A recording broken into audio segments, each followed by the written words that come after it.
சின்னஞ்சிறு முயல் குட்டி ஒன்று இருந்ததோ, பெயர் மிட்டு.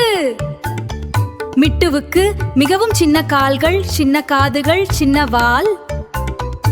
ஆனால் மிட்டுவின் மனசு மட்டும் ரொம்ப ரொம்ப பெரிசு.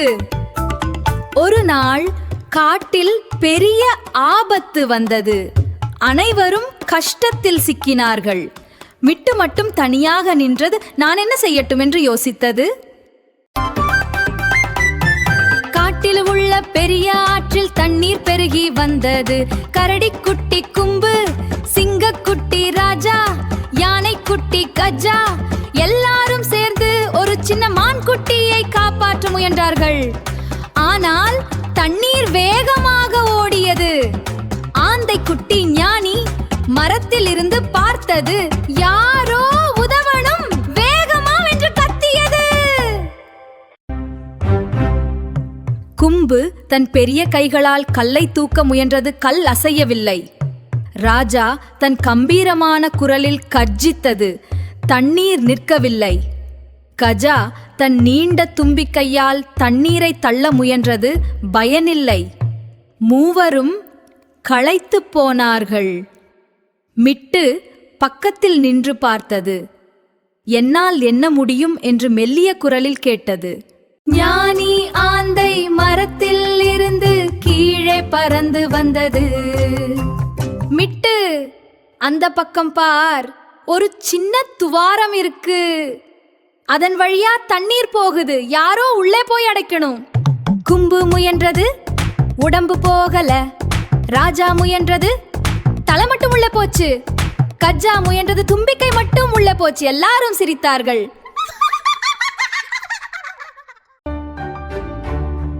திடீரென்று மிட்டுவுக்கு ஒரு யோசனை தோன்றியது. நான் சின்னவன், என்னால் உள்ளே போக முடியும். மிட்டு துணிச்சலாக முன்னே வந்து, கும்பு, ராஜா, கஜா, ஞானி எல்லாரும் ஆச்சரியத்துடன் பார்த்தார்கள். மிட்டு மெல்ல மெல்ல அந்த சின்ன துவாரத்தில் நுழைந்தது. அனைவரின் இதயமும் படபடத்தது. உள்ளே இருட்டாக இருந்தது. ஆனால் மிட்டு பயப்படவில்லை. தன் சின்ன கால்களால் உறுதியாக நடந்தது. துவாரத்தில் ஒரு பெரிய கல் மாட்டிக்கொண்டிருந்தது. அதனால்தான் தண்ணீர் பெருகியது. மிட்டு தன் சின்ன கைகளால் முழு சக்தியையும் போட்டு தள்ளியது. கல் கொஞ்சம் கொஞ்சமாக நகர்ந்தது. வெளியே கும்பு, ராஜா, கஜா கத்தினார்கள். மிட்டு, மிட்டு, நீ முடியும், நீ முடியும். ஞானி இறக்கைகளை அடித்து ஊக்கமளித்தது. மிட்டுவுக்கு கண்களில் கண்ணீர் வந்தது. ஆனால் மனசில் வலிமை பொங்கியது. ஒரே ஒரு தள்ளல், கல் விலகியது. தண்ணீர் நின்றது.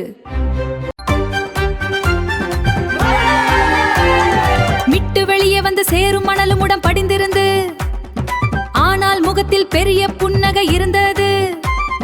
கும்பு ஓடி வந்து இறுக்கமாக கட்டியணைத்து, ராஜா சபாஷ் மிட்டு என்று கர்ஜித்தது.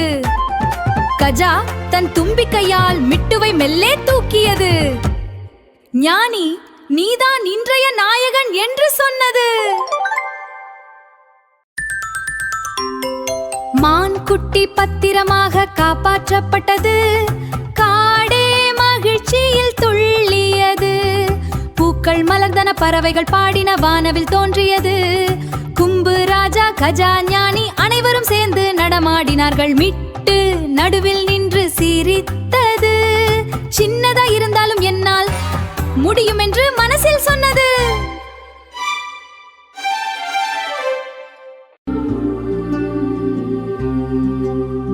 அன்று மாலை மரத்தடியில் எல்லாரும் சேர்ந்து உட்கார்ந்தார்கள்.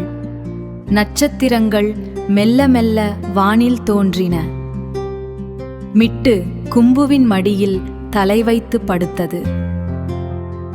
ஞானி மெல்லிய குரலில் சொன்னது, உலகில் உயரம் முக்கியமில்லை, உள்ளம் முக்கியம். மிட்டு கண்களை மூடியது. மனசு நிறைந்திருந்தது.